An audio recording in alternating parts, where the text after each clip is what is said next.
Need to measure distance.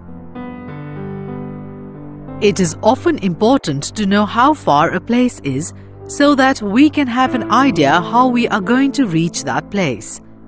Do we walk to that place, catch a bus or train, a ship or an aeroplane? We can't know about these things if we measure these distances. Let us measure the length of your geometry box. By the eraser in your geometry box, place the eraser at one end of the geometry box. Now find how many times this eraser has to be placed along the length of the geometry box till it reaches the other end. Let us say that the eraser has to be placed 5.25 times.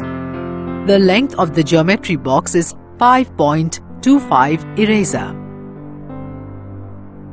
Thus, the result of measurement is expressed in two parts. The first part is the value of number and the second part is the unit in which the measurement has been made.